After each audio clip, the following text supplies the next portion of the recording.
ವಾಣಿ.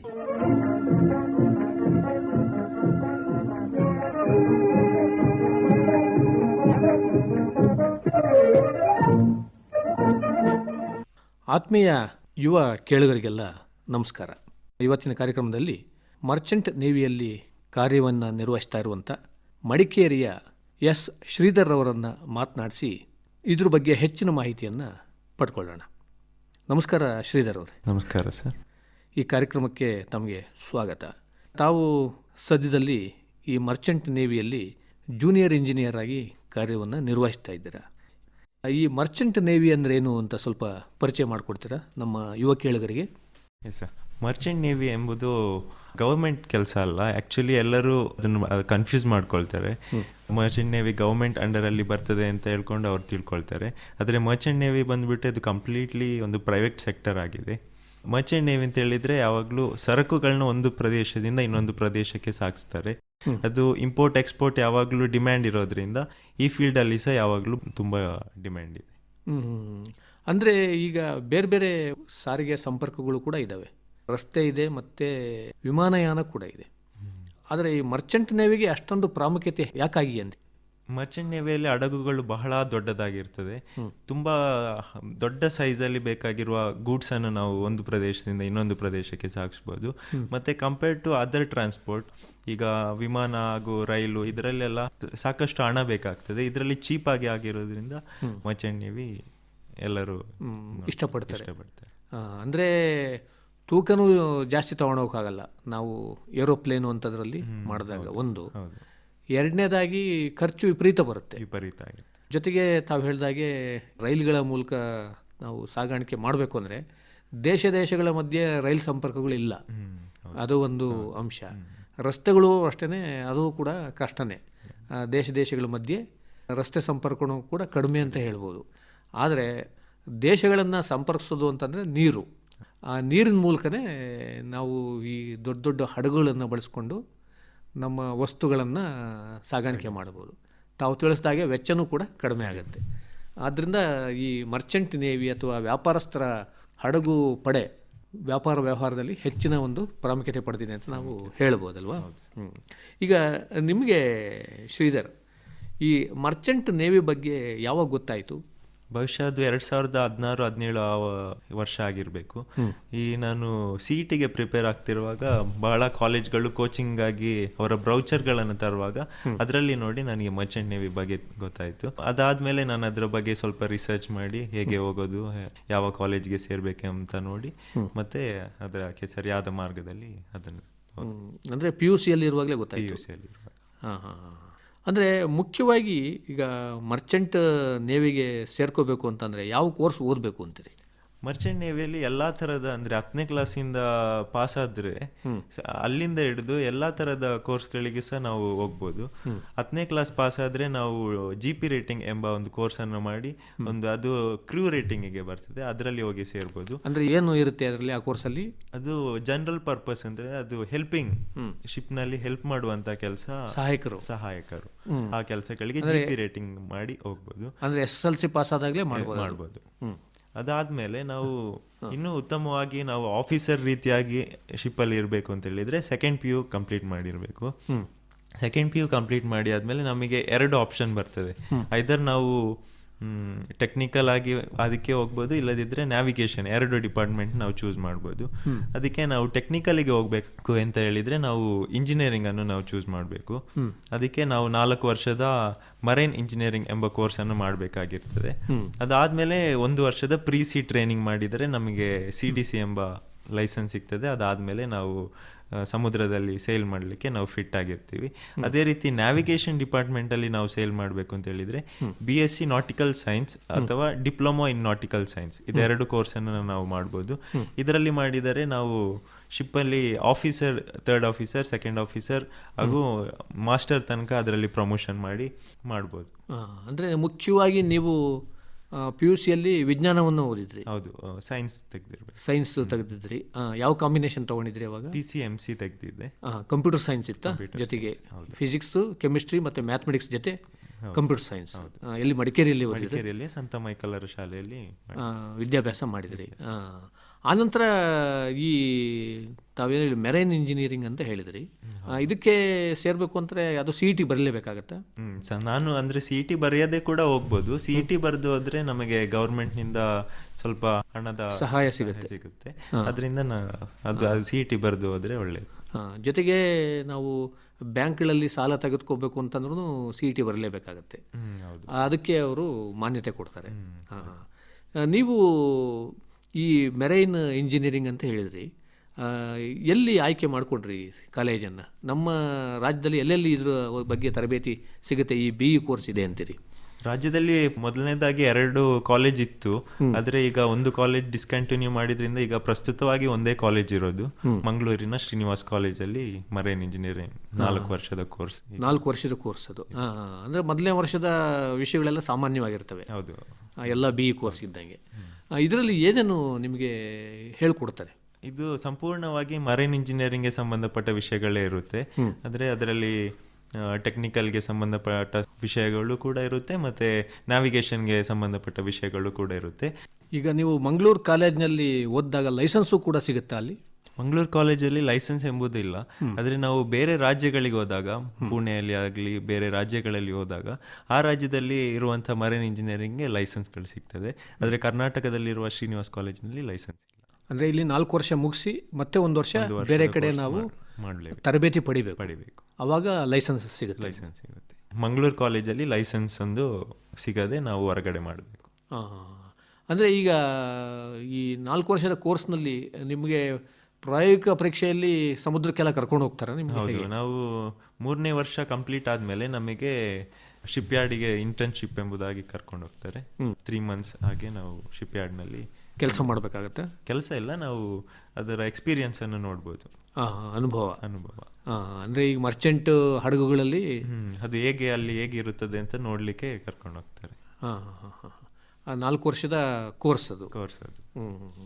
4 ವರ್ಷದ ಕೋರ್ಸ್ ಆದಮೇಲೆ ಈಗ ನೀವು ಮತ್ತೆ ಏನಾದರೂ ಈ ತರಬೇತಿ ಅಂತ ಹೇಳಿದ್ರಿ, ಪ್ರೀ-ಸಿ ಟ್ರೈನಿಂಗ್ ಅಂತ ಅಂದು, ಅದರ ಅವಶ್ಯಕತೆ ಏನು ಅಂತೀರಿ? ಅದು ಪ್ರೀ-ಸಿ ಟ್ರೈನಿಂಗ್ ಅಂತ ಹೇಳಿದ್ರೆ ನಾವು ಟೆಕ್ನಿಕಲಲ್ಲಿ ಇರೋದ್ರಿಂದ ನಾವು GME ಗ್ರಾಜ್ಯುಯೇಟ್ ಮೆರೈನ್ ಇಂಜಿನಿಯರ್ ಎಂಬ ಕೋರ್ಸ್ ಅದು. ಇದರಲ್ಲಿ ನಾವು ಕಂಪ್ಲೀಟ್ಲಿ ಮೆರೈನ್ ಬಗ್ಗೆ ಹೇಳಿಕೊಡ್ತಾರೆ. ನಾವು ಶಿಪ್ ಯಾರ್ಡ್ನಲ್ಲಿ ಹೇಗೆ ಕೆಲಸ ಮಾಡೋದು, ಅಲ್ಲಿ ಪ್ರಾಕ್ಟಿಕಲ್ ವರ್ಕ್ ಕೂಡ ನಮಗೆ ಹೇಳಿಕೊಡ್ತಾರೆ. 6 ತಿಂಗಳು ನಾವು ಶಾಲೆಯಲ್ಲಿ ಕ್ಲಾಸಲ್ಲಿ ಕೂತು ಪಾಠ ಕೇಳಬೇಕು, ಮತ್ತು ಇನ್ನು 6 ತಿಂಗಳು ನಾವು ಟ್ರೈನಿಂಗಲ್ಲಿ ಇರಬೇಕು.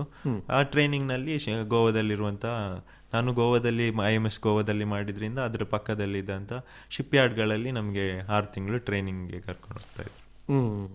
ಅಂದರೆ ನೀವು ಗೋವಾದಲ್ಲಿ ಪ್ರೀ-ಸಿ ಟ್ರೈನಿಂಗ್ನ ಮಾಡಿದ್ರಿ. ಅದೆಷ್ಟು 1 ವರ್ಷ ಮಾಡಬೇಕಾಗುತ್ತೆ? ಅದು 1 ವರ್ಷದ ಕೋರ್ಸ್. ಆಮೇಲೆ ನಿಮಗೆ ಸರ್ಟಿಫಿಕೇಟ್ ಸಿಗುತ್ತೆ? ಹೌದು, ಅದಾದಮೇಲೆ ನಮಗೆ CDC ಎಂಬ ನಾವು ಸಮುದ್ರಕ್ಕೆ ಹೋಗಬೇಕಾದಂಥ ಒಂದು ಡಾಕ್ಯುಮೆಂಟ್ ನಮಗೆ ಸಿಗ್ತದೆ. CDC ಅಂದ್ರೇನು? ಕಂಟಿನ್ಯೂಸ್ ಡಿಸ್ಚಾರ್ಜ್ ಸರ್ಟಿಫಿಕೇಟ್ ಅಂತ ಹೇಳ್ತಾರೆ. ಅದು ಇದ್ರೆ ಮಾತ್ರ ನಾವು ಸಮುದ್ರಕ್ಕೆ ಸೇಲಿಂಗ್ಗೆ ಹೋಗೋಕ್ಕೆ ಆಗೋದು. ನೀವು ಈ ಮರ್ಚೆಂಟ್ ನೇವಿಯಲ್ಲಿ ಕೆಲಸ ಮಾಡೋದಕ್ಕೆ ಅನುಕೂಲ ಆಗುತ್ತೆ. ಹೌದು. ಮತ್ತು ಅಲ್ಲಿ ಆ ಒಂದು ತರಬೇತಿ ಪಡಿತಾ ಇರುವಾಗಲೇ ತಮಗೆ ಕೆಲಸ ಸಿಕ್ತು ಅಥವಾ ಆಮೇಲೆ ಪ್ರಯತ್ನ ಪಟ್ಟರು ಅದಕ್ಕಾಗಿ? ಇಲ್ಲ, ಈಗ ಭಾರತದಲ್ಲಿ ಒಂದು ಉತ್ತಮ ಕಾಲೇಜುಗಳು ಅದು ಹೇಗೆ ಇದೆ ಅಂತ ನೋಡಿದ್ರೆ, ಅವರು ಯಾವಾಗ ನಮ್ಮನ್ನ ಸೆಲೆಕ್ಷನ್ಗೆ ತಗೊಳ್ತಾರೆ ಆಗಲೇ ನಮಗೆ ಒಂದು ಕಂಪನಿಗಳನ್ನು ಸಹ ಇಂಟ್ರೊಡ್ಯೂಸ್ ಮಾಡ್ತಾರೆ. ನಾವು ಯಾವ ಕಂಪನಿಯಲ್ಲಿ ಸೆಲೆಕ್ಟ್ ಆಗ್ತೀವೋ ಅದಾದ್ಮೇಲೆ ಅವರು ಅಡ್ಮಿಷನ್ ಸಹ ತಗೊಳ್ಳೋದು. ಮತ್ತೆ ಈ ಶ್ರೀನಿವಾಸ ಇಂಜಿನಿಯರಿಂಗ್ ಕಾಲೇಜ್ ಅಂತ ತಾವು ಹೇಳಿದ್ರಿ, ಅಲ್ಲಿ ಎಷ್ಟು ಸೀಟ್ಗಳಿರ್ತವೆ ಇದು ಮೆರೈನ್ ಇಂಜಿನಿಯರಿಂಗು? ಅಲ್ಲಿ 30, ನಾನು ಓದ್ತಾ ಇರುವಾಗ 30 ಸೀಟ್ಗಳಿತ್ತು. 30 ಸೀಟ್ ಇತ್ತು. 30 ಜನನೂ ಆಮೇಲೆ ಈಗ ಎಲ್ಲ ಸೇರ್ಕೊಂಡಿರ್ಬೋದು ಅನ್ಸುತ್ತೆ, ಹೇಗೆ? 30ಅಲ್ಲಿ ಒಂದು 10 ಜನ ಮಾತ್ರ ನಾವು ಮರೈನ್ ಇಂಜಿನಿಯರಿಂಗ್ ಆಗಿ ಕಂಪ್ಲೀಟ್ಲಿ ಮರೈನಿಗೆ ಸೇರ್ಕೊಂಡಿದ್ವಿ. ಅದಾದ್ಮೇಲೆ ಬಾಕಿ 20 ಜನರು ಅವರಿಗೆ ಒಂದು ಬೇರೆ ಫೀಲ್ಡ್ ಅಲ್ಲಿ ಆಪರ್ಚುನಿಟಿ ಸಿಕ್ಕಿದ್ರಿಂದ IT ಆ ತರ ಬೇರೆ ಫೀಲ್ಡ್ಗೂ ಕೂಡ ಹೋಗ್ಬೋದು. ಅಂದ್ರೆ ಇದನ್ನ ನೋಡಿದಾಗ ಏನಂತಂದ್ರೆ ಅವರು ಇದಕ್ಕೆ ಹೋಗ್ಬೇಕು ಅಂತ ಇಲ್ಲ, ಅದನ್ನ ಮುಗಿಸಿದ್ರೆ ಬೇರೆ ಒಂದು ಕ್ಷೇತ್ರಗಳಿಗೂ ಹೋಗ್ಬೋದು. ಇದು ನಾವು ಶ್ರೀನಿವಾಸ್ ಕಾಲೇಜಲ್ಲಿ ಮಾಡಿದ್ರೆ ಮಾತ್ರ ಈ ತರ ನಮಗೆ ಒಂದು ಆಪರ್ಚುನಿಟಿ ಸಿಗೋದು. ನಾವು ಇನ್ ಕೇಸ್ ಹೊರ ರಾಜ್ಯಗಳಲ್ಲಿ ಮಾಡಿದ್ರೆ, ನಾವು ಮರೈನ್ ಇಂಜಿನಿಯರಿಂಗ್ ಮಾಡಿದ್ರೆ ನಮಗೆ ಬೇರೆ ಆಪರ್ಚುನಿಟಿ ಸಿಗೋದು ಕಷ್ಟ. ಆದ್ರೆ ನಾವು ಮೆಕ್ಯಾನಿಕಲ್ ಇಂಜಿನಿಯರಿಂಗ್ ಮಾಡಿದ್ರು ಕೂಡ ನಾವು 1 ವರ್ಷದ ಪ್ರೀ-ಸಿ ಟ್ರೈನಿಂಗ್ ಮಾಡ್ಬೋದು. ಮತ್ತೆ ನೀವು ಈಗ ಮರ್ಚೆಂಟ್ ನೇವಿ ಒಂದು ಕಂಪ್ನಿಯನ್ನು ಸೇರ್ಕೊಂಡ್ರಿ, ಅಲ್ಲಿ ಆಯ್ಕೆ ಪ್ರಕ್ರಿಯೆ ಹೇಗಿರುತ್ತೆ? ಹೇಗೆ ಸೆಲೆಕ್ಷನ್ ಒಂದು ಕ್ರಮವನ್ನು ಅನುಸರಿಸ್ತಾರೆ ಅವರು? ಈ ಮರ್ಚೆಂಟ್ ನೇವಿ ಕಂಪನಿಗಳಲ್ಲಿ ಸಾಮಾನ್ಯವಾಗಿ 3 ರೌಂಡ್ ಇರುತ್ತೆ. ಒಂದು ಕಂಪ್ಯೂಟರ್ ಬೇಸ್ಡ್ ಫಸ್ಟ್ ಟೆಸ್ಟ್ ಇರುತ್ತೆ, ಅದಾದ್ಮೇಲೆ ಇಂಟರ್ವ್ಯೂ ಸೆಕ್ಷನ್ ಇರ್ತದೆ 2ನೇ ರೌಂಡ್. 3ನೇ ರೌಂಡ್ ಬಂದ್ಬಿಟ್ಟು ಸೈಕೋಮೆಟ್ರಿ ಟೆಸ್ಟ್. ಯಾಕಂದ್ರೆ ಶಿಪ್ನಲ್ಲಿ ಯಾವಾಗಲೂ ಜನರು ಹೋಗಿ ಸೇರುವಾಗ ಅವರಿಗೆ ಮಾನಸಿಕವಾಗಿ ಅವರು ಎಷ್ಟು ಸ್ಟ್ರಾಂಗ್ ಆಗಿದ್ದಾರೆ ಎಂಬುದನ್ನು ತಿಳಿದುಕೊಳ್ಳಿಕ್ಕೆ ಸೈಕೋಮೆಟ್ರಿಕ್ ಟೆಸ್ಟ್ ಎಂಬುದನ್ನು ಮಾಡ್ತಾರೆ. ಮಾನಸಿಕ ದೃಢತೆಯನ್ನು ನೋಡ್ಕೊಳ್ಳೋದಕ್ಕೆ ಎಷ್ಟು ಮಟ್ಟಿಗೆ ಇವರು ಮಾನಸಿಕವಾಗಿ ಒಂದು ದೃಢವಾಗಿದ್ದಾರೆ ಈ ಒಂದು ಕೆಲಸವನ್ನು ಮಾಡೋದಕ್ಕೆ. ಅಂದರೆ ಅವರು ಈಗ ತಿಂಗಳಾನುಗಟ್ಟಲೆ ಮನೆಯನ್ನು ಬಿಟ್ಟು ಹೋಗ್ಬೇಕಾಗತ್ತೆ, ನೀರಿನಲ್ಲೇ ಇರಬೇಕಾಗತ್ತೆ. ಅದಕ್ಕೆ ಇವರು ಯಾವ ರೀತಿ ಮಾನಸಿಕವಾಗಿ ತಯಾರಾಗಿದ್ದಾರೆ ಅಂತ ನೋಡೋದಕ್ಕೆ ಒಂದು ಪರೀಕ್ಷೆಯನ್ನು ಕೂಡ ಮಾಡ್ತಾರೆ. ಮತ್ತು ಆಮೇಲೆ ತರಬೇತಿ ಏನಾದರೂ ಕೊಡ್ತಾರಾ ಅವರು ನಿಮಗೆ, ಆ ಕಂಪ್ನಿಯವರೇನೆ? ಕಂಪನಿಯವರು ಟ್ರೈನಿಂಗ್ ಅದು ಇಂಪ್ರೂವ್ ಆಗ್ತಾ ಬೇರೆ ಬೇರೆ ರೀತಿಯ ಟ್ರೈನಿಂಗ್ಗಳನ್ನ ಅವರು ನಮಗೆ ತಿಳಿಸ್ಕೊಡ್ತಾರೆ. ಕೆಲಸ ಬಿಟ್ಟು ನಾವು ಇಲ್ಲಿ ಮನೆಗೆ ಬಂದಾಗ ಅವರು ಟ್ರೈನಿಂಗ್ಗಳನ್ನ ನಾವು ಈ ಥರ ಟ್ರೈನಿಂಗ್ ಉಂಟು ಎಂಬುದಾಗಿ ತಿಳಿಸ್ತಾರೆ. ನಾವು ಹೋಗಿ ಬಿಟ್ಟು ಟ್ರೈನಿಂಗನ್ನು ಕಂಪ್ಲೀಟ್ ಮಾಡ್ಬೋದು. ಈಗ ಪ್ರಾರಂಭದಲ್ಲಿ ಏನಾಗಿ ಸೇರ್ಕೊಂಡ್ರಿ ಶ್ರೀಧರ್ ತಾವು? ನಾನು ಮೊದಲನೇದಾಗಿ ಕ್ಯಾಡೆಟ್ ಆಗಿ ಹೋಗಿ ಸೇರ್ಕೊಂಡೆ. 6 ತಿಂಗಳಾದ್ಮೇಲೆ ಜೂನಿಯರ್ ಇಂಜಿನಿಯರ್ ಆಗಿ ಪ್ರಮೋಷನ್ಸ್ ಕೊಡ್ತಾರೆ. ಒಂದು 6 ತಿಂಗಳು ಕೆಲಸ ಮಾಡಬೇಕು. 6 ತಿಂಗಳಾಗಿ ಅದಕ್ಕೆ ಪರೀಕ್ಷೆ ಏನಾದರೂ ಬರೀಬೇಕಾಗತ್ತಾ? ಮತ್ತೆ ಪರೀಕ್ಷೆ ಏನಿಲ್ಲ. ಈಗ ಕೆಡೆಟ್ ಆದಾಗ ಏನು ಅಲ್ಲಿ ಕೆಲಸಗಳು ಇರ್ತವೆ ಅಂತೀರಿ? ಕೆಡೆಟ್ ಆಗಿ ನಾವು ಹೋಗಿ ಸೇರಿದಾಗ ನಮ್ಮ ಮೇಲ್ಭಾಗದಲ್ಲಿ 4 ಇಂಜಿನಿಯರ್ಸ್ ಇರ್ತಾರೆ. Chief engineer, second engineer, third engineer, fourth engineer. ಇವರು ಮೇನ್ ಆಗಿ ಮಿಷನರೀಸ್ಗಳನ್ನು ನೋಡ್ಕೊಳ್ತಾರೆ. ಅವರಿಗೆ ನಾವು ಅಸಿಸ್ಟ್ ಮಾಡೋ ಕೆಲಸ ಕ್ಯಾಡೆಟ್ಶಿಪ್ ಅಲ್ಲಿ ಇರ್ತದೆ. ಅಂದರೆ ಅದರ ಒಂದು ನಿರ್ವಹಣೆ, ಮೇಂಟೆನೆನ್ಸ್ ಅಂತೀವಲ್ಲ, ನಿರ್ವಹಣೆ ಅವರು ಇಂಜಿನಿಯರ್ಗಳು ನಿರ್ವಹಣೆ ಮಾಡ್ತಾರೆ, ನಾವು ಅವರಿಗೆ ಅಸಿಸ್ಟ್ ಮಾಡಬೇಕಾಗಿ. ನಿಮಗೂ ಅದು ಒಂದು ಜ್ಞಾನ ಬಂದೇ ಬರುತ್ತೆ. ಹೌದು, ನಾವು ಸಬ್ಜೆಕ್ಟ್ಗಳಲ್ಲಿ ಏನು ಓದ್ತೀವೋ ಅದೇ ಇದನ್ನು ನಾವು ಪ್ರಾಕ್ಟಿಕಲ್ ಆಗಿ ಅಲ್ಲಿ ಮಾಡಲಿಕ್ಕೆ ನಮಗೆ ಸಿಗ್ತದೆ. ಅಂದರೆ ನಿಮ್ಮ ಮೆರೈನ್ ಇಂಜಿನಿಯರಿಂಗ್ನಲ್ಲಿ ಈ ಎಲ್ಲ ವಿಷಯಗಳು ಬರ್ತಾ ಇರ್ತಾವ? ಹೌದೌದು, ಒಂದು ಹಡಗನ್ನು ಯಾವ ರೀತಿ ನಿರ್ವಹಣೆ ಮಾಡಬೇಕು ಅಂತ. ಅಂದರೆ ಮೆಕ್ಯಾನಿಕಲ್ ಇಂಜಿನಿಯರಿಂಗ್ ಸಂಬಂಧಪಟ್ಟಿದ್ದೇನೆ ಅದು? ಹೌದು, ಮೆಕ್ಯಾನಿಕಲ್ಗಾಗಿ ಸಂಪೂರ್ಣವಾಗಿ ಮೆಕ್ಯಾನಿಕಲ್ಗೆ. ಮೆಷಿನರೀಸ್, ಎಂಜಿನ್ಸು ಇದೆಲ್ಲ ಬರುತ್ತೆ. ಹೌದು, ಮೆಷಿನರೀಸ್, ಕಂಪ್ರೆಸರ್ಸ್, ಪ್ಯೂರಿಫೈಯರ್ಸ್, ಈ ರೀತಿ ಹಲವಾರು ಮಿಷಿನ್ಗಳು ಇರುತ್ತೆ. ಅಲ್ಲಿ ಒಂದು 6 ತಿಂಗಳು ಕೆಲಸ ಮಾಡಿದ್ರೆ ಸಹಾಯಕರಾಗಿ. ಹೌದು. ಆಮೇಲೆ ಪರೀಕ್ಷೆ ಬರೆದು? ಇಲ್ಲ, ಇದಕ್ಕೆ ಕ್ಯಾಡೆಟ್ ಆದ್ಮೇಲೆ ಜೂನಿಯರ್ ಇಂಜಿನಿಯರ್ಗೆ ಪರೀಕ್ಷೆ ಏನೂ ಇಲ್ಲ. ನಿಮ್ಮ ಅನುಭವದ ಮೇಲೆ 6 ತಿಂಗಳಾದ್ಮೇಲೆ ಅವರು ಡೈರೆಕ್ಟ್ ಆಗಿ ಜೂನಿಯರ್ ಇಂಜಿನಿಯರ್ ಆಗಿ ಪ್ರಮೋಷನ್ ಕೊಡ್ತಾರೆ. ಅಂದ್ರೆ ನಿಮ್ಮ ಅನುಭವ ಅದಕ್ಕೆ ತಕ್ಕನಾಗಿದೆಯೋ ಇಲ್ವ ಅಂತ ನೋಡಿ ಕೊಡ್ತಾರೆ ಅವ್ರು ಪ್ರಮೋಷನ್, ಅಥವಾ ಸೇರಿದರೆ ಎಲ್ಲರಿಗೂ ಕೊಡ್ತಾರ? ಅಥವಾ ಸಾಮಾನ್ಯವಾಗಿ ಎಲ್ಲರಿಗೂ ಸಿಗ್ತದೆ, ಯಾಕಂದ್ರೆ ಇದು ಸಣ್ಣ ರ್ಯಾಂಕ್ ಆಗಿರೋದ್ರಿಂದ ಅಷ್ಟಾಗಿ ಅವರು ನೋಡೋದಿಲ್ಲ. 6 ತಿಂಗಳು ಮಾಡಿ ಆದ್ಮೇಲೆ ಅವರು ಪ್ರಮೋಷನ್. ಜೂನಿಯರ್ ಇಂಜಿನಿಯರ್ ಏನು ಕೆಲಸ ಮಾಡಬೇಕಾಗತ್ತೆ ಅಂತ? ಜೂನಿಯರ್ ಇಂಜಿನಿಯರ್ ಆಗಿರುವಾಗ ಸಣ್ಣ ಸಣ್ಣ ಕೆಲಸಗಳನ್ನ ನಮಗೆ ರೆಸ್ಪಾನ್ಸಿಬಿಲಿಟಿ ಕೊಡ್ತಾರೆ. ಕ್ಯಾಡೆಟ್ ಆಗಿರುವಾಗ ಯಾವ ಕೆಲಸವನ್ನು ನಾವು ನೋಡಿದೆವು, ಜೂನಿಯರ್ ಇಂಜಿನಿಯರ್ ಆಗುವಾಗ ಅದೇ ಕೆಲಸಗಳನ್ನ ನಾವೇ ಸ್ವಂತವಾಗಿ ಮಾಡ್ಲಿಕ್ಕಾಗಿ ಅವ್ರು ಕೊಡ್ತಾರೆ. ಈಗ ನಮಗೆ ಹಡಗು ಅಂತಂದ್ರೆ ಬೇರೆ ಬೇರೆ ಗಾತ್ರದ ಹಡಗುಗಳು ಇರ್ತವೆ. ಈ ಹಡಗಿನ ಒಂದು ಪರಿಚಯ ಮಾಡಿಕೊಡ್ತಾರೆ, ಹೇಗಿರ್ತವೆ ಮರ್ಚೆಂಟ್ ಹಡಗುಗಳು ಅಂತ? ಹಡಗಿನಲ್ಲಿ ಬಹಳ ವಿಧಗಳಿವೆ. ಒಂದು ಪ್ರದೇಶದಿಂದ ಇನ್ನೊಂದು ಪ್ರದೇಶಕ್ಕೆ ಸರಕುಗಳು ಹೋಗುವಾಗ ಅದಕ್ಕೆ ಬೇಕಾದ ವಿವಿಧ ರೀತಿಯ ಹಡಗುಗಳು ಬೇಕಾಗಿರ್ತದೆ. ಮೊದಲನೇದಾಗಿ ನೋಡಿದ್ರೆ ಬಲ್ಕ್ ಕ್ಯಾರಿಯರ್ ಅಂತ ಹೇಳ್ತಾರೆ. ಬಲ್ಕ್ ಕ್ಯಾರಿಯರ್ ಎಂಬುದು ಅಧಿಕ ವಸ್ತುಗಳನ್ನ ತಗೊಳ್ಳುವಂತ ಮರಳು, ಕಲ್ಲಿದ್ದಲು, ಈ ರೀತಿಯ ಅದಿರು ಅಂತೀವಲ್ಲ, ಹೌದು, ಈ ರೀತಿ ವಸ್ತುಗಳನ್ನ ತಗೊಂಡು ಹೋಗ್ಲಿಕ್ಕೆ ಬಲ್ಕ್ ಕ್ಯಾರಿಯರ್. ಮತ್ತೆ ಈ ಕಚ್ಚಾ ತೈಲ ಅಂತ ಬರುತ್ತೆ, ಕ್ರೂಡ್ ಆಯಿಲ್ ಅಂತ, ಅದು ಅದಕ್ಕೆ ಬರುತ್ತಾ? ಇಲ್ಲ, ಇದು ಬೇರೆ ರೀತಿಯ ಶಿಪ್ಪಿಗೆ ಬರ್ತದೆ. ಇದು ಕ್ರೂಡ್ ಆಯಿಲ್ ಶಿಪ್ಸ್ ಅಂತ ಹೇಳ್ತಾರೆ. ಅದಕ್ಕೆ ಸ್ಪೆಷಲೈಸ್ಡ್ ಶಿಪ್, ಆಯಿಲ್ ಮಾತ್ರ ತಗೊಂಡು ಹೋಗ್ಲಿಕ್ಕೆ ಬೇಕಾಗಿರುವಂತ ಶಿಪ್ಗಳು, ಅದು ಒಂದು ರೀತಿ ಆಯಿಲ್ ಕ್ಯಾರಿಯರ್ ಅಂತ ಹೇಳ್ತಾರೆ. ಅದಾದ್ಮೇಲೆ ಕಂಟೈನರ್ಸ್ ಬರ್ತದೆ. ಅಂದ್ರೆ ಬಲ್ಕ್ ಕ್ಯಾರಿಯರ್ ಅಂದ್ರೆ ಮುಖ್ಯವಾದ ದೊಡ್ಡ ದೊಡ್ಡ ಸಾಮಾನುಗಳು ತೂಕ ಇರೋದು, ಮರಳು, ದೊಡ್ಡ ಪ್ರಮಾಣದಲ್ಲಿ. ಹೌದೌದು. ಇದಕ್ಕೆ ಬಲ್ಕ್ ಕ್ಯಾರಿಯರ್ ಅಲ್ಲಿ ಹ್ಯಾಚ್ಗಳು ಇರುತ್ತದೆ, ದೊಡ್ಡ ದೊಡ್ಡ ಹ್ಯಾಚ್ಗಳು. ಇದರಲ್ಲಿ ನಾವು ಒಂದೇ ರೀತಿಯಾಗಿ ಒಂದೇ ರೀತಿಯ ವಿವಿಧ ವಸ್ತುಗಳನ್ನು ಅದರಲ್ಲಿ ತುಂಬಿಸಬಹುದು. ಅಂದ್ರೆ ನಮ್ಮ ದೇಶದಲ್ಲಿ ಇವಾಗ ಹೆಚ್ಚು ಈ ನಿರ್ಮಾಣ ಚಟುವಟಿಕೆ ನಡೀತಾ ಇದೆ, ಕನ್ಸ್ಟ್ರಕ್ಷನ್ ಆಕ್ಟಿವಿಟಿ. ಅದಕ್ಕೆ ಮರಳನ್ನು ಕೂಡ ತರಿಸ್ಕೊಳ್ತಾ ಇದ್ದಾರೆ ನಮ್ಮಲ್ಲಿ. ಯಾವ್ಯಾವ ದೇಶಗಳಿಂದ ಬರ್ತಾ ಇದೆ ಮರಳು? ಈಗ ನಾನು ಮಂಗಳೂರಲ್ಲಿ ನೋಡಿದಾಗ ಒಂದು ಸಿಂಗಾಪುರ್ ಕಡೆ ಆಚೆ ಕಡೆಯಿಂದ ಬಂದಿರೋದನ್ನ ನೋಡಿದ್ದೀನಿ. ಮರಳು ಅಷ್ಟು ದೊಡ್ಡ ಪ್ರಮಾಣದಲ್ಲಿ ಬರುತ್ತೆ. ಓಹೋ. ಸರಿ, ಒಂದು ಬಲ್ಕ್ ಕ್ಯಾರಿಯರ್ ಆಯ್ತು, ಇನ್ನೊಂದು crude oil carrier, oil tanker ಎಂಬುದಾಗಿ. ಅದು ಆದ್ಮೇಲೆ ಇನ್ನು ಏನಾಗಿರುತ್ತೆ? ಅದಾದ್ಮೇಲೆ ಕಂಟೈನರ್ ಶಿಪ್ಗಳು ಎಂಬುದಾಗಿದೆ. ಇದರಲ್ಲಿ ನಾವು ಸಣ್ಣ ಸಣ್ಣ ವಸ್ತುಗಳು ಹೇಗೆ ಒಂದು ದೇಶದಿಂದ ಇನ್ನೊಂದು ದೇಶಕ್ಕೆ ಬೇಕಾಗ್ತದೋ ಅದನ್ನು ಸಾಗಿಸ್ಲಿಕ್ಕೆ ಕಂಟೈನರ್ ಶಿಪ್ಗಳಂತ ಹೇಳ್ತಾರೆ. ಅಂದರೆ ಈಗ ಆಹಾರ ಧಾನ್ಯಗಳನ್ನ ನಾವು ಬೇರೆ ದೇಶಕ್ಕೆ ಕಳಿಸ್ತೀವಿ, ತರಿಸ್ಕೊಳ್ತೀವಿ. ಹೌದು. ಅದು ಇಲ್ಲಿ ಕಂಟೈನರ್ನಲ್ಲೇ ಇರುತ್ತಾ ಅಥವಾ ಹೇಗೆ? ಆಹಾರ ಧಾನ್ಯಗಳು ಕೆಲವೊಂದು ಇದು ಬಲ್ಕ್ ಕ್ಯಾರಿಯರ್ನಲ್ಲೇ ಬರುತ್ತದೆ.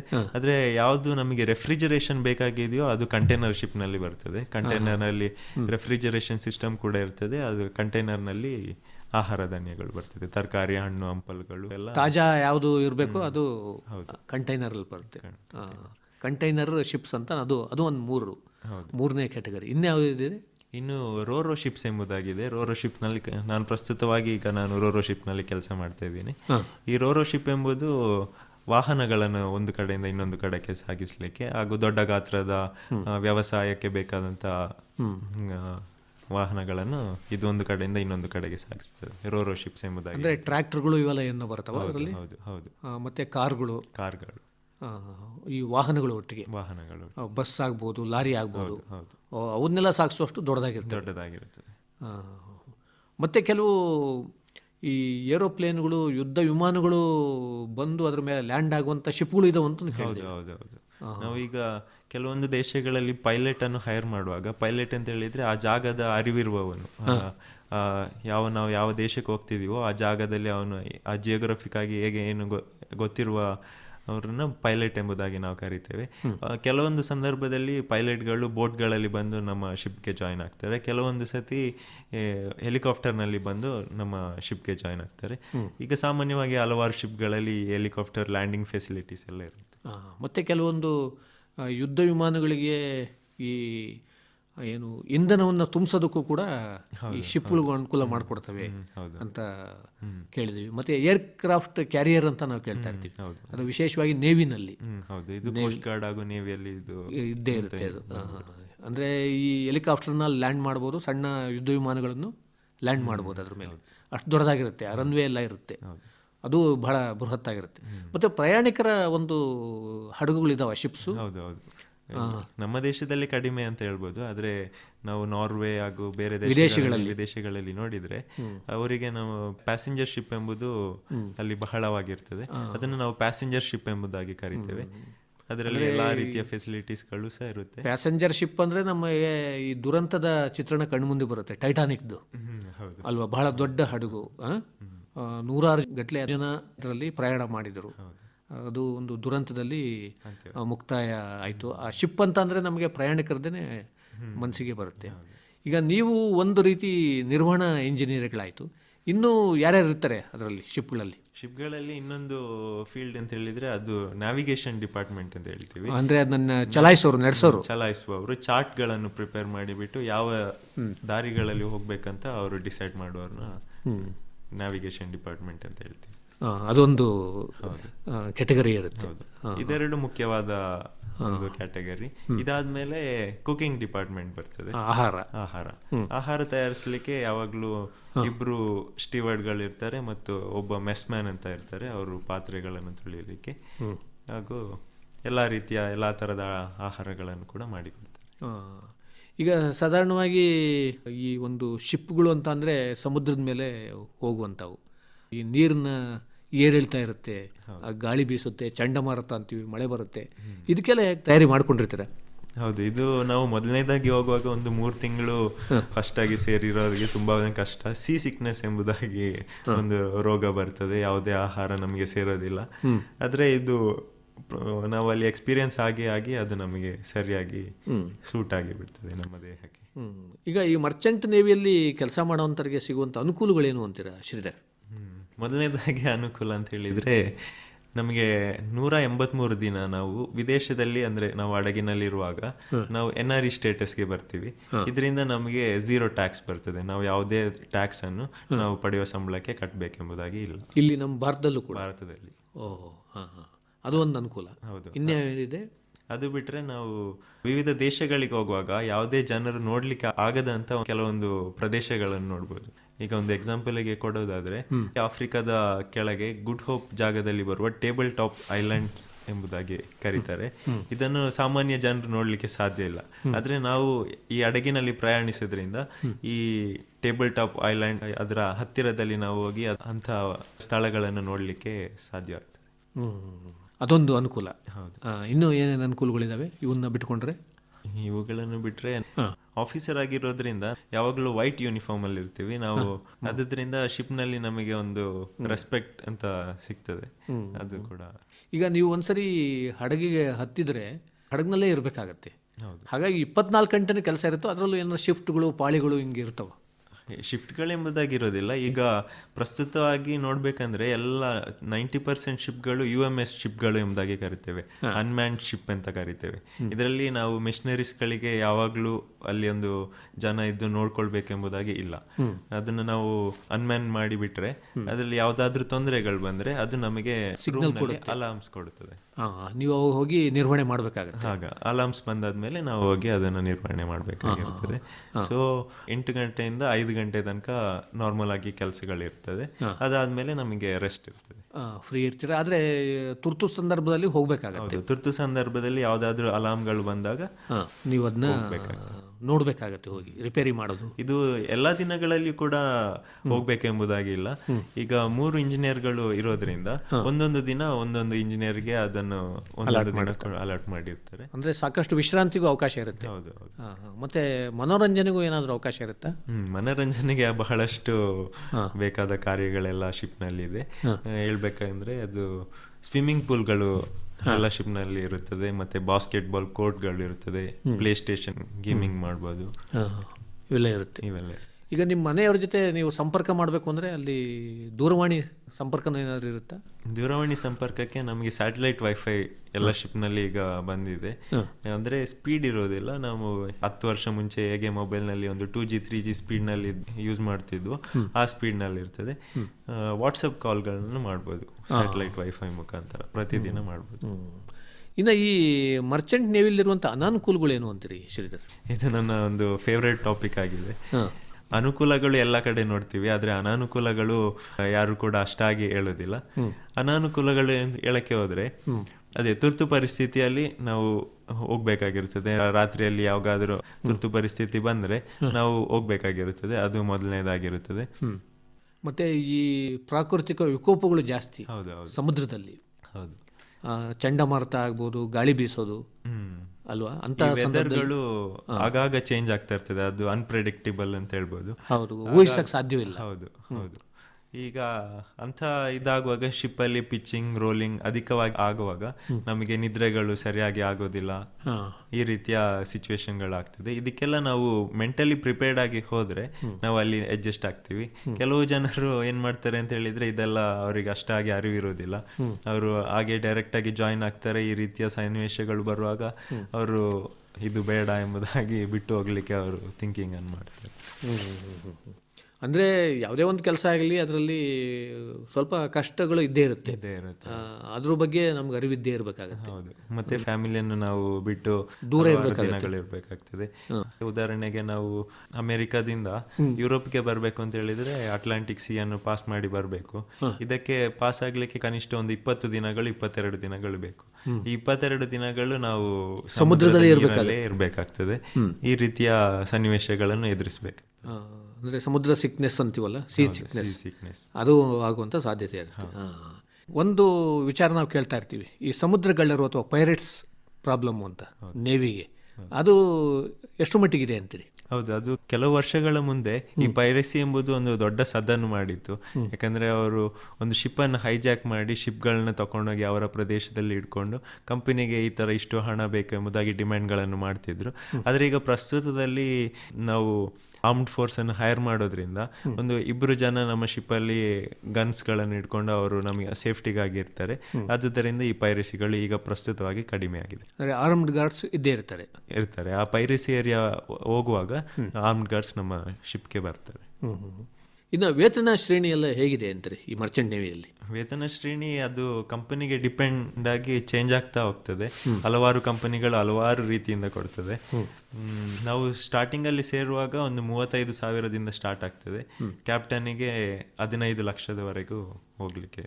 ಅವರು ಇಡೀ ಒಂದು ಹಡಗಿನ ಮುಖ್ಯಸ್ಥರಾಗಿರ್ತಾರೆ. ಹೌದು. ಕ್ಯಾಪ್ಟನ್ ಎಂಬುದ್ರೆ ಅವರು ಶಿಪ್ ನ ಇನ್ಚಾರ್ಜ್ ಆಗಿರ್ತಾರೆ. ಟಾಪ್ ಮೋಸ್ಟ್ ರ್ಯಾಂಕ್ ಅವ್ರದ್ದು ಶಿಪ್ ನಲ್ಲಿ. ಇವರಿಗೆ 15 ಲಕ್ಷವರೆಗೆ ಹೋಗ್ತದೆ. ಅದು ಕೂಡ ವಿವಿಧ ರೀತಿಯ ಶಿಪ್ ಗಳ ಮೇಲೆ ಹೋಗ್ತದೆ. ಗ್ಯಾಸ್ ಕ್ಯಾರಿಯರ್ ನಲ್ಲಿ ಗ್ಯಾಸ್ ನ ಅದೇ ವಾತಾವರಣದಲ್ಲಿ ಇರಬೇಕಾಗಿರೋದ್ರಿಂದ ಅಧಿಕ ಶ್ರೇಣಿಯನ್ನು ನಾವು ನೋಡ್ತೀವಿ. ಅಂದರೆ ಹೆಚ್ಚಿನ ವೇತನ ಸಿಗುತ್ತೆ ಅಲ್ಲಿ. ಹೌದು. ಓಹೋ.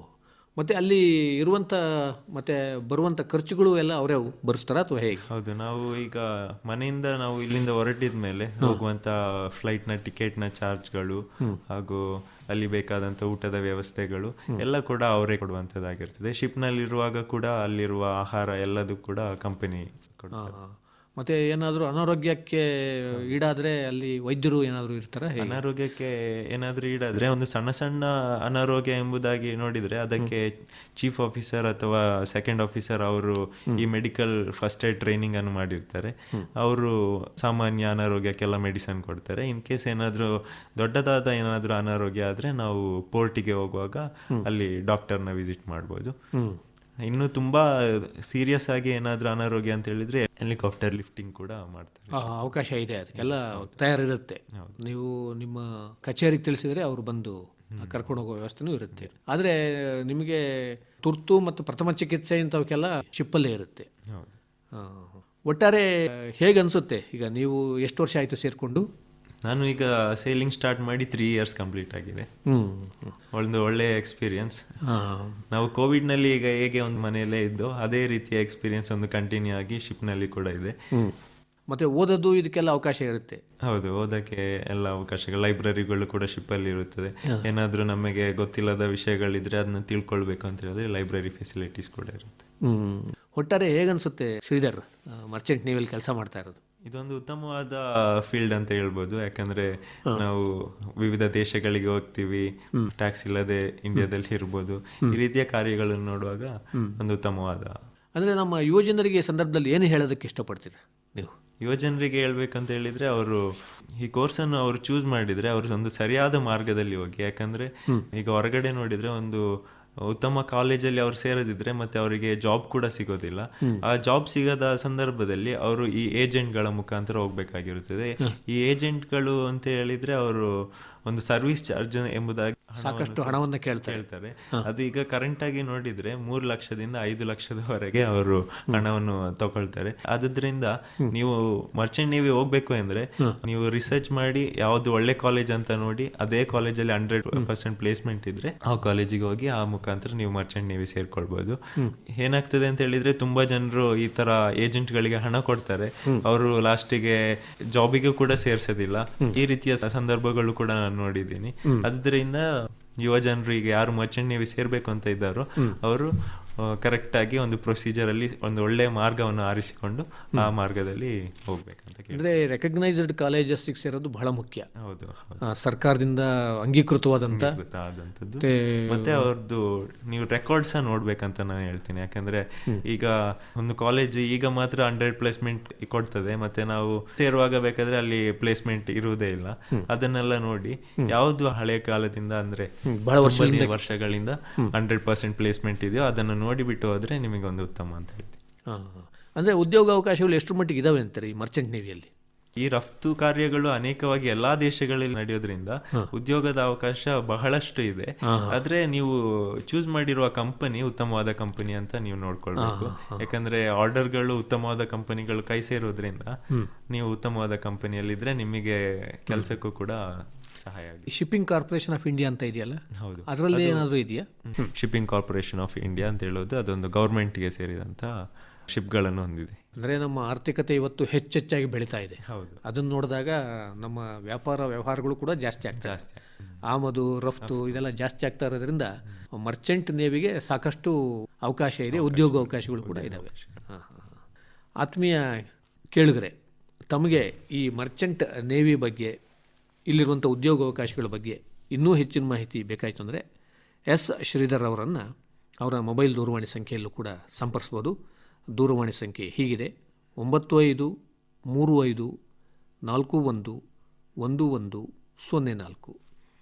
ದೂರವಾಣಿ ಸಂಖ್ಯೆಯನ್ನು ಮತ್ತೊಮ್ಮೆ ಕೇಳಿ: 9535411104. ತುಂಬ ಸಂತೋಷ ಶ್ರೀಧರ್, ನೀವು ಈ ಮರ್ಚೆಂಟ್ ನೇವಿಯಲ್ಲಿ ಕೆಲಸ ಈಗ ಪ್ರಾರಂಭ ಮಾಡಿದ್ದೀರ. ಇನ್ನೂ ನಿಮಗೆ ಈ ಒಂದು ಕ್ಷೇತ್ರದಲ್ಲಿ ಹೆಚ್ಚಿನ ಯಶಸ್ಸು ಸಿಗಲಿ ಅಂತ ನಾವು ಕೂಡ ಆಶಿಸ್ತೀವಿ. ಈ ಕಾರ್ಯಕ್ರಮದಲ್ಲಿ ಭಾಗವಹಿಸಿ ನಮ್ಮ ಯುವ ಜನರಿಗೆ ಮತ್ತು ನಿಮ್ಮ ಸಹ ಯುವ ಮಿತ್ರರಿಗೆ ಉತ್ತಮವಾದಂಥ ಮಾಹಿತಿ ಮಾಡಿಕೊಟ್ಟಿದ್ದಕ್ಕೆ ನಿಮಗೆ ತುಂಬ ಧನ್ಯವಾದಗಳು. ನಮಸ್ಕಾರ. ಧನ್ಯವಾದಗಳು ಸರ್. ನಾನು ಕೂಡ ಮರ್ಚೆಂಟ್ ನೇವಿ ಬಗ್ಗೆ ತಿಳಿಸಿಕೊಡ್ಲಿಕ್ಕೆ ಒಂದು ಅವಕಾಶ ಮಾಡಿಕೊಟ್ಟ ಆಕಾಶವಾಣಿಯ ಎಲ್ಲ ಸಿಬ್ಬಂದಿಗಳಿಗೆ ಧನ್ಯವಾದಗಳು. ನಮಸ್ಕಾರ. Thank you.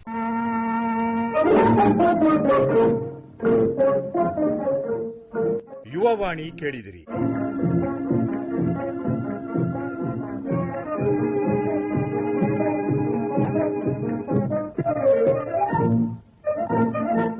ಈ ಕಾರ್ಯಕ್ರಮ ಆಕಾಶವಾಣಿ ಮಡಿಕೇರಿ ಕೇಂದ್ರದಿಂದ ಪ್ರಸಾರವಾಯಿತು.